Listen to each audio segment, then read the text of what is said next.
think most Turkish people dress their children in several warm layers, even in the summer. They always dress them in an undershirt. They avoid breezes. They think that you'll get sick. They don't have qualms about feeding their children sweets or chocolates. I mean, I'm generalizing here, obviously, but when I wanted to do things differently, I think, I got a lot of pushback about, but your child's going to get sick. Hello and welcome to Expats Everywhere. If you could tell us your name, where you're from, and a little about yourself. I'm Cecile. I'm from Toronto, Canada. I currently live in Adana in southern Turkey. I am a teacher, a writer, a mother, and a new gardener. Okay, awesome. New gardening. Maybe we'll get into that a little later. What countries have you worked in as an expat? I've worked in Turkey and Canada. Well, in Canada, not as an expat. I've worked in Germany, but as a student. So that wasn't a full-time job. It was part-time work while I was studying there. Okay, so you were studying and then doing like some sort of internship in a school? No, I was studying and I just did part-time work as a one-on-one academic tutor. Okay, great. What's it like Yeah. working in Turkey? That is a huge question. It's not a simple one. I enjoy it. I enjoy it a lot. I mean, living and working in Turkey are enjoyable. Working in Turkey, in general, I can say that people are relaxed, especially in southern Turkey, in the Mediterranean, and people tend to be very social. So things like tea breaks and always taking time to chat with your colleagues are really normal. Whereas I think in a North American or in a Toronto workplace, which is really the only other one I have to compare, it's a bit more nose to the grindstone, eat your sandwich at your desk. And here I think it's a much more relaxed atmosphere. That said, hierarchy and protocol and, like distance between you and your boss are very different here. I think there is much more of a, maybe this is common in other European countries too. People will be more formal. They'll refer to each other with a title like Mr., Mrs., or the formal form of you. I'm sure it depends from workplace to workplace. I've only ever worked in schools in Turkey, but generally the vibe in all the different schools I've worked has been really, really positive. People socialize together. Cool. Well, we've done interviews in Ankara and we've done interviews in Istanbul, but you're not Mhm. based in either one of those cities. So where are you based? So I did live in Istanbul for 7 years. That Hmm. was home for sure. I'm currently based in a city called Adana, which it's not really a touristic center at all. I believe the population now is about 2 million. When I moved here 14 years ago, I think it might have been 1 million. I would have to fact check that. Don't quote me on that. So although there are lots of things to see, it's not a tourist destination. So I say that because people might not have heard of it. But it's about 20, 30 kilometers north of the Mediterranean coast. So it's definitely got a Mediterranean feel. Um, Another sort of characteristic about it is that it is right between, sort of equidistant between the Taurus Mountains to the north and the Mediterranean to the south. So you have the best of both worlds. You can retreat to the mountains or to the sea to find, more comfortable weather in the summer. Nice. Well, what kinds of jobs are available in Adana? Teaching jobs, and I think that's probably it, unless you are a digital nomad or can create something entrepreneurial for yourself. When I first moved here 14 years ago, I struggled even to find a teaching job, and I'll add, there were teaching jobs to be had, but not ones that paid you like a professional. They didn't require qualifications, for example. So if you were a native speaker, they were willing to hire you. Those jobs are always to be found. But I would say there are very few expats in Adana who come here, with a foreign company as an expat posting. That is very different in Istanbul. Okay. You have lots of international companies bringing their employees to Istanbul for 2, 3, 4, 5 years. Right. Yeah, Yeah. that's right. Well, what does a typical day look like for you at your job? At my job now, I'm working at a university. Typically, we arrive between 9 and 10 depending on when. I mean, you're supposed to be there around 9. Typically, we are technically civil servants, so we're supposed to be there from 9 to 5. But typically you arrive at 9 or 10, you start teaching usually right at 10 or 9, again depending on the schedule. And you teach maybe 2, 3, 4, 5 hours at most depending on the day.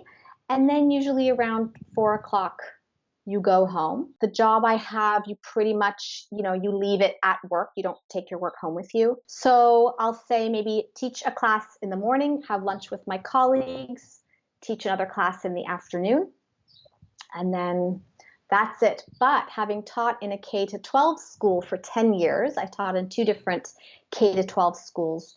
That was maybe a lot more similar to any other international school. So the schools in Istanbul tend to start early. Our school started at 8 because, all the school buses, kids get bused to school, and Istanbul traffic is a problem. It's something you have to build into your life. So class would start at 8. Class would end at 3:15. Once a week, you might have a club or a meeting that goes till 5, but usually you're out of there 3:30. Typically, as a teacher, I'd say, let's say you're at school for 8 hours a day. You are maybe teaching for half the time. The other half of your time is used for prepping, doing your prep work, meetings, duties, that kind of thing. Okay. Well, let's dig into the money side of things, if you don't mind, to prepare people Mm-hmm. for a potential move there. How much can Okay. you expect to earn in Adana? This question, I never like to say impossible. It's almost impossible to answer. Things vary so much. If you are working at a school, and I think there's really only one school here that will go to international hiring fairs and bring teachers over from abroad. That school, that type of school also exists in Ankara, Istanbul, and Izmir. They will pay for your travel, they'll provide accommodations, they will give flights home either yearly or every second year, they will pay into a private pension, and they will pay, I think, half your salary, it is, in US dollars. So that that type of job definitely gives you not only more than enough to live on, but people tend to save very well while living very well. And for example, you can have your foreign-based salary, your US dollar salary, deposited directly into an account in the States, in Canada, in your home country, whatever you like. So it's a great way to, be disciplined because you can't touch the money so easily. Here in Adana specifically, other schools, most schools, certainly the school where I'm working, it's a much more modest salary, and you're earning Turkish liras. So for people who are, coming to work for a few years and then go back to their home country or to move on, the money you earn here is definitely enough to live on comfortably, but it's because of the value of the lira, which as of today, I think it's roughly one US dollar is maybe 7 Turkish lira. So the lira is not a very strong currency right now. So when you look at it that way, it's not a great salary. But again, if you're living here, it's more than enough. It's very comfortable. Again, I'm going to suggest that anyone do a little bit of fact checking, but I think that it is safe to expect somewhere around, I think the minimum wage that they legally can give you is maybe around 4,000 or 5,000 lira a month. Okay. And then I think upwards of 7,000, 8,000 maybe, again, with the exception of a company or a school that is looking to bring people in, that would be several times high, like maybe 2, 3, 4 times higher than that. Okay. Well, let's look at the lower end of that spectrum, and let's look at around 5,000 lira a month. And do you think that this is enough money, and what kind of lifestyle can you live? hmm So yes, I do think it's enough money. I think most people in cities in Turkey live in apartments, Mm, and rents tend to be very affordable. Again, Istanbul is kind of, maybe like Manhattan. It is a different universe, but yeah, I mean, certainly in Adana, I think you can find apartments that are less than 1,000 a month, but let's say 1,000 lira a month. Typically in Adana, apartments are rented, or you pay your rent for the year up front. So you'll be quoted things like 12,000 lira. A nice, let's say, a family home with a garden, 3 bedrooms, something much more comfortable, upscale. And again, keeping in mind that most people live in apartments, so a house with a garden is a bit of a rare thing. I would say that would be maybe more like 2,000, 2,400 lira a month. A single teacher coming here mm, to teach, they might be paying 1,000 sure. lira a month in rent, which is, 20% of their salary. Yes. Yeah. Okay. Yeah. Great. Well, how much money can you save if you're making 5,000 lira a month? So again, depends on your lifestyle. Sure. Um, you can live very affordably in Adana. So it depends on your lifestyle for sure. But just to give you an idea, if you were to go out for a really nice meal in a restaurant, let's say 2 adults, appetizers, entree, maybe some alcoholic beverages, you probably would not be paying more than 100, 120 lira.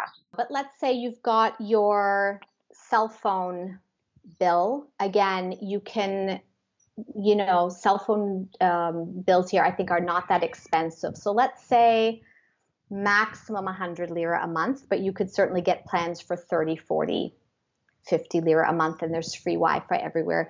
You've got your utilities.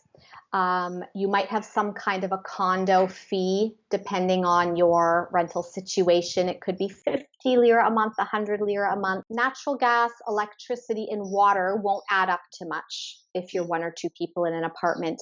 And then again, clothes are affordable. Public transportation is affordable. Groceries, interestingly, are expensive. But again, you can go to a farmer's market and buy amazing fresh produce for cheap. So overall, I'd say the cost of living here in Adana is always a pleasant surprise for foreigners. Okay, well, great. I know it's been a while since you moved there, but how much money do you recommend people should bring as startup costs to cover their startup costs? So again, if you are being brought over by your place of employment, you really don't need any because a good employer will provide that. They'll even give you a bit of a stipend, or they'll Right. reimburse you for any costs incurred. But I'm kind of thinking on the spot here, if you were move to Adana, I would say if you had 5,000 lira, so less than 1,000 US dollars, um, that would be more than enough to be very comfortable. And again, that depends also on your personal comfort level, right? I'm always, better safe than sorry. I'd rather be over prepared. Someone else being more, relaxed would need, maybe half that. Right. Yeah, that's right. So how should someone pack to move there and what's the weather like? So in Adana, you have 3 months of extremely uncomfortably hot and humid weather.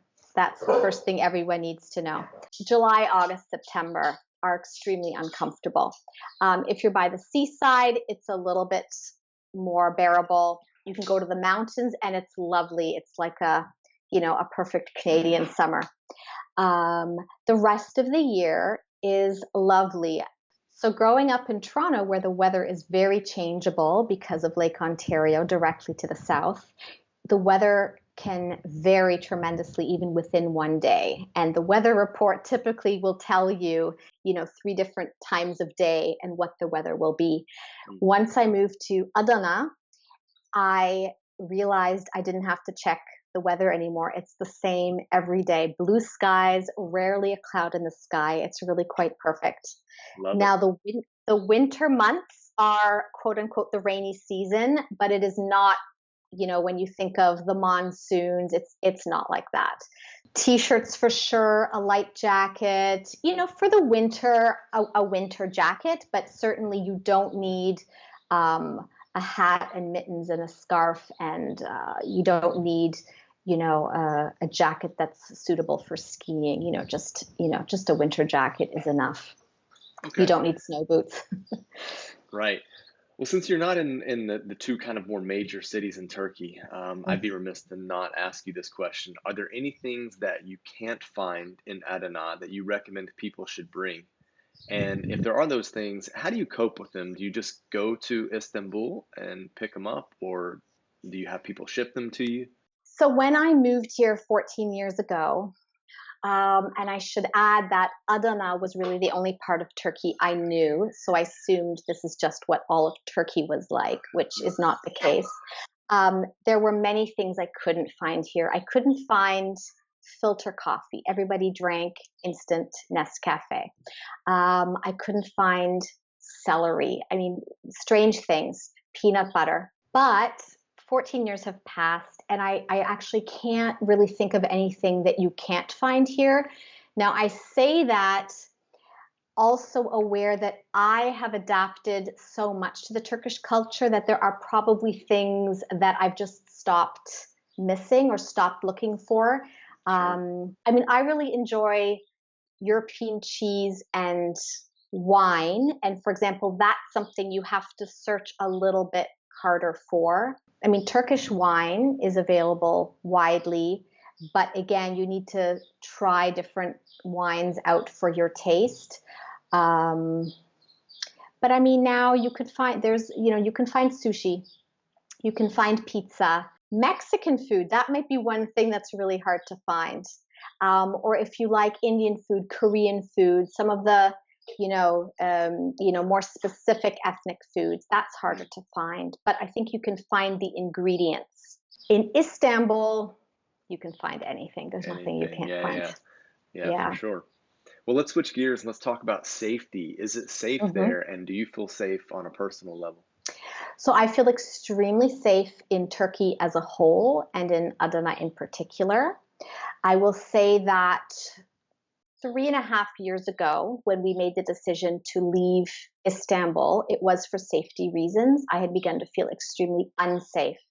But that was because 2016, 2017 were extremely turbulent years. There were a lot of acts of terrorism going on. There was political unrest. And it all just sort of, it was escalating to the point that I just said, I am done with this country. And then the compromise was we would move south to Adana, which is where my husband's from. But the minute we moved here, just all that, built up tension that I had been feeling just dissolved. And I feel really, really comfortable here. I mean, I think one always has to be careful. One always has to, remember one's street smarts and that kind of thing. But I think, walking down the street as a woman in the evening, at night, probably as well. It's been a while since I've done that, but I think I almost feel safer here than in Toronto or New York or Berlin. Yeah. Well, how do you meet people, and what can you do for fun? There are expat groups, probably the same in every country, Facebook groups, things like that. And they have meetups. I've always met people through my workplace.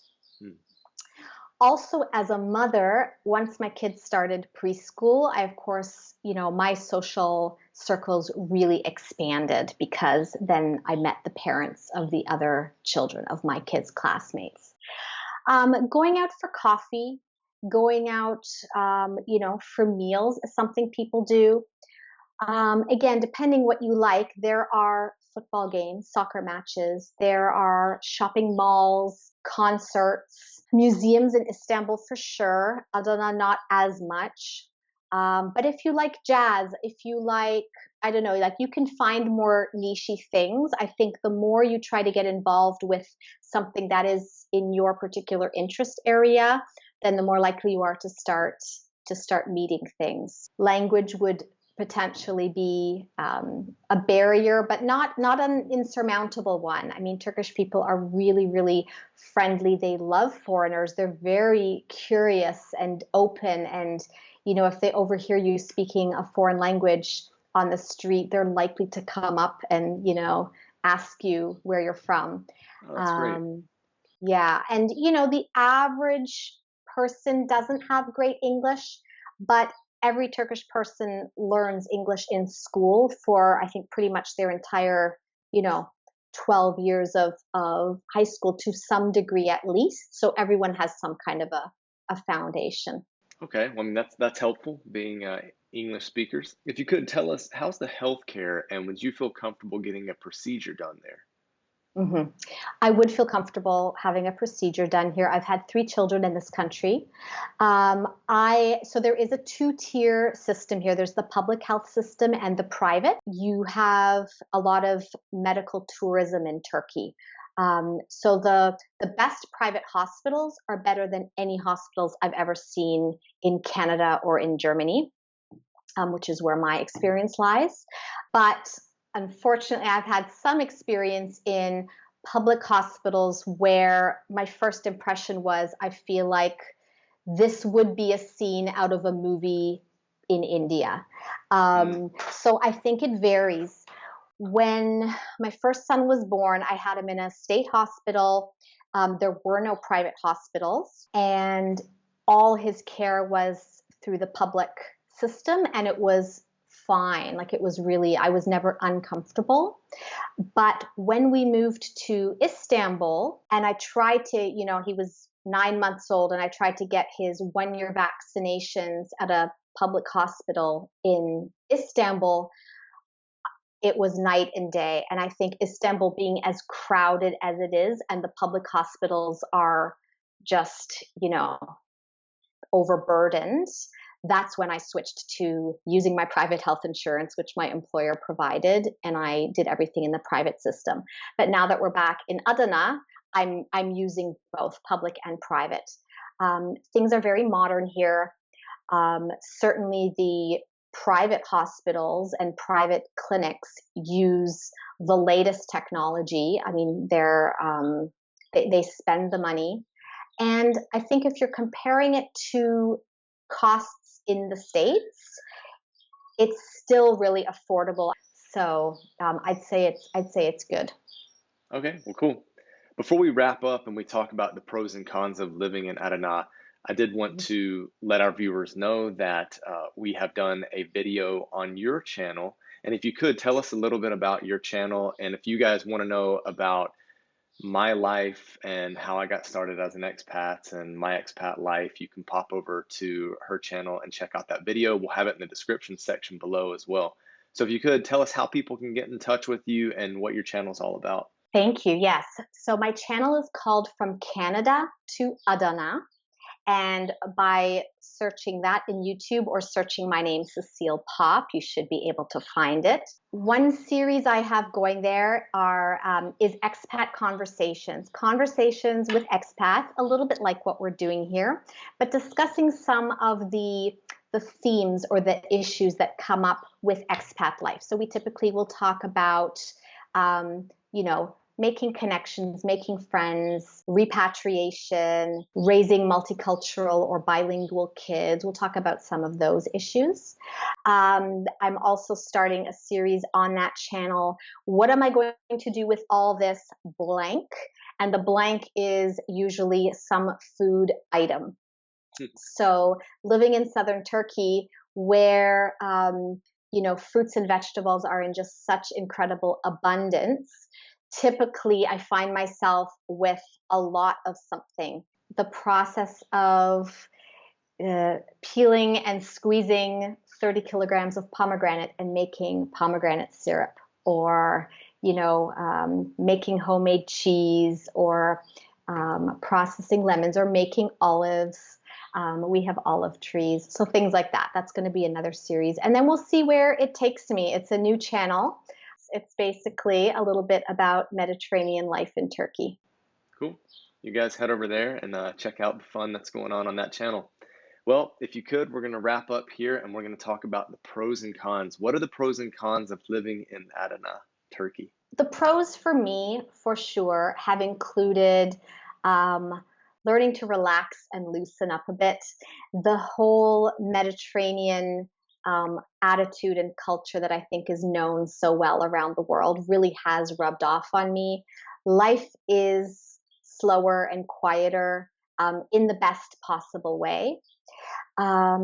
People are really warm. There's a real sense of community insofar as like it's just a communal mindset. And I think this probably stems back to, this country's tribal ancestry, which I think is much closer than our own in North America. So it's a lot more about the collective. Some of the cons, I think, are, again, in my experience, Turkey, until about, by my understanding, 20, 30 years ago, was not a very open country. And so most Turkish people didn't have passports, didn't travel abroad, and didn't really have much connection with the outside world. And so, whereas I, growing up in Toronto and having traveled, I always knew that there are lots of different ways to do something, to look at something, that everyone's different and those differences are to be celebrated, and many different points of view can all be right. And when I moved here, I realized that was not the case. So typically, everyone will do something the same way, and they'll assume or they will believe that that is the only way, and that if you do it differently, it's wrong. This really came up with, becoming a mother and raising children. So I think most Turkish people dress their children in several warm layers, even in the summer. They always dress them in an undershirt. They avoid breezes. They think that you'll get sick. They don't have qualms about feeding their children sweets or chocolates. I mean, I'm generalizing here, obviously, but when I wanted to do things differently, I think, I got a lot of pushback about, but your child's going to get sick. I wouldn't say it's a con for me anymore. It just is what it is. But that's maybe something where, certainly outside of maybe Ankara or Istanbul or Izmir, you might sort of have a bit of some little conflicts, we'll say. Yeah. And then again, if you're outside of Ankara, Istanbul, Izmir, you're not going to meet as many foreigners, which may be a pro, maybe a con. If you're new and alone, it can be isolating. But then again, I learned Turkish very quickly because my first year here, I was fully immersed in the Turkish culture. I don't think I met any English speakers for several months. Awesome. Well, Cecile, thank you so much for your time. I recommend people popping over to your channel, at least checking out the interview that I do with you. And thank you so much for spending time with Expats Everywhere. Thank you for having me. It's been great talking to you.